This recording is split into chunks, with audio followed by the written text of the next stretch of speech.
এই যে চেয়ারটা আপনি দেখছেন, যেই চেয়ারে আমি এখানে বসছি আপনার সামনে মাননীয় স্পিকার, এই চেয়ারটি খুব কঠিন একটি চেয়ার মাননীয় স্পিকার। এই চেয়ারটি দেখলে মনে হয় বসতে খুব আরাম, আসলে মাননীয় স্পিকার মোটেও আরামের না।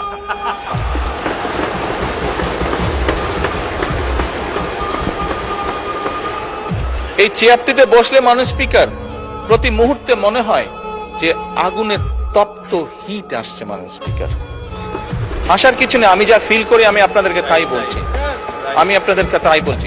মাননীয় স্পিকার এই চেয়ারের থেকে উঠে দাঁড়িয়ে আপনার সামনে বক্তব্যে আমি হয়তো অনেক পপুলার কথা বলতে পারতাম, যেটাতে আরো অনেক বেশি তালি হতো মাননীয় স্পিকার। কিন্তু এই চেয়ার আমাকে বলে যে আমি সবসময় পপুলার কথা বলতে পারি না, আমাকে সেটাই বলতে হবে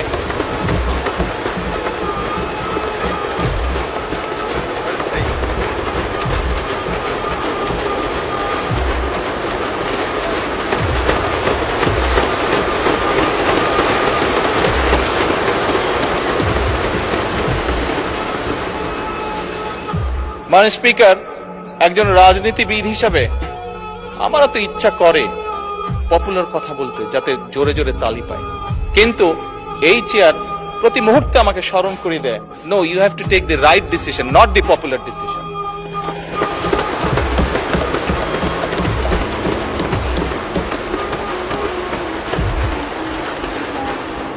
মাননীয় স্পিকার, আপনার মাধ্যমে আজকে এই সংসদের এই সবুজ চেয়ারে যারা বসে আছেন, আমি মনে করি আজকে বোধহয় আমাদেরকে সিদ্ধান্ত নিতে হবে যে আসুন আমরা পপুলার ডিসিশনে আলাপ করব না, আমরা আলাপ করব সঠিক ডিসিশনের ব্যাপারে, রাইট ডিসিশনের ব্যাপারে।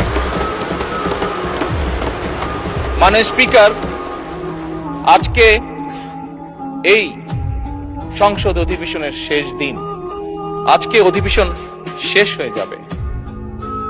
আমার সংসদ নেতা হিসেবে আমার দলের সদস্যদের কাছে, বিরোধী দলীয় বন্ধুদের কাছে, সহকর্মীদের কাছে, সদস্যদের কাছে আমার অনুরোধ থাকবে যে আসুন আগামী অধিবেশন যেটি শুরু হবে সেখানে আমরা আলোচনা করব আমরা কত দ্রুত দেশে বিদ্যুতের সমস্যার সমাধান করতে পারি।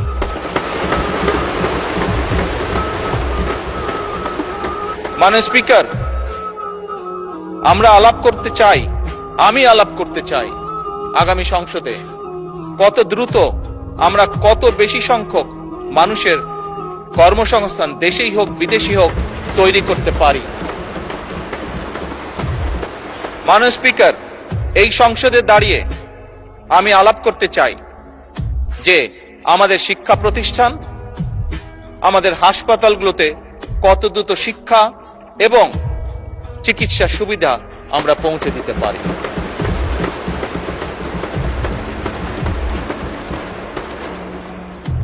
মাননীয় স্পিকার, দিনের কার্যবিধিতে আপনি যখন শুরু করেন, বিভিন্ন সময় বিভিন্ন সংসদ সদস্য বলে ওঠেন তার রাস্তায়, তার এলাকায় রাস্তা লাগবে, তার এলাকায় ব্রিজ লাগবে, কারো এলাকায় কালভার্ট লাগবে।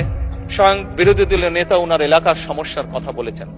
মাননীয় স্পিকার, আমরা যদি দেশের পরিস্থিতি স্থিতিশীল রাখতে না পারি, দেশে আমরা যদি অর্থনৈতিকভাবে শক্তিশালী করতে না পারি, মাননীয় স্পিকার, বর্তমান প্রেক্ষাপটে যেখানে 30 লক্ষ কোটি টাকার ঋণ নিয়ে এই সংসদ দেশ পরিচালনা শুরু করেছে, সেই দেশকে আমরা এগিয়ে নিতে পারবো না।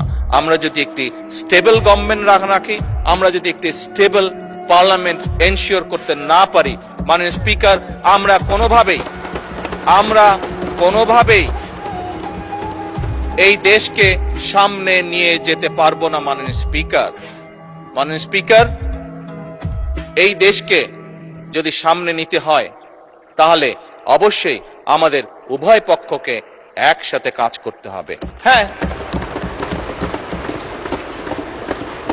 বাংলাদেশে আইটি শিল্পের বিকাশ কিভাবে হবে এ ব্যাপারে হয়তো আমাদের মধ্যে ডিবেট হতে পারে, এ ব্যাপারে আমাদের মধ্যে দ্বিমত থাকতে পারে, কিন্তু বাংলাদেশের আইটি শিল্পের বহিঃপ্রকাশ হতে হবে, এ ব্যাপারে আমাদের মধ্যে নিশ্চয়ই কোনো ডিবেট নেই। মাননীয় স্পিকার, সেজন্যই আসুন আজকে আমরা সিদ্ধান্ত গ্রহণ করি যে আমাদের আলোচনার বিষয়বস্তু হবে এই দেশের মানুষের ভাগ্যের পরিবর্তন।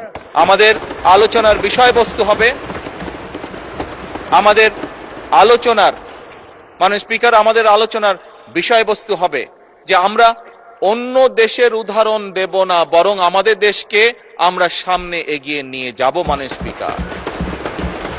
স্পিকার 1971 সালে এই দেশ যখন স্বাধীন হয়েছে, এই মুহূর্তে আমরা বিভিন্ন বিবেচনায় আমাদের দেশকে যদি স্ট্যান্ডার্ডে ধরি, আমাদের মতন অনেকগুলো দেশ ছিল যারা হয়তো 1972-73 সালে স্বাধীন হয়েছে, তারা আমাদের থেকে এগিয়ে গিয়েছে। মাননীয় স্পিকার, আমরা পারিনি কেন?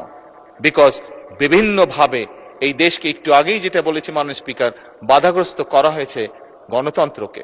মাননীয় স্পিকার, গণতন্ত্র বাধাগ্রস্ত যদি হয়, গণতন্ত্র প্রতিবার বাধাগ্রস্ত হলে অর্থনীতি, শিক্ষা, স্বাস্থ্য সবকিছু বাধাগ্রস্ত হবে। কাজেই মাননীয় স্পিকার, আপনার মাধ্যমে আমি বিরোধী দলীয় সহকর্মীদের কাছে আহ্বান জানাতে চাই, আসুন আমরা ডিবেট করব, আমরা বিতর্ক করব, আমরা আলাপ করব, আমরা আলোচনা করব, আমরা বসবো, কথা বলবো, কিন্তু কোনোভাবেই এই সংসদকে ব্যর্থ হতে দেওয়া যাবে না।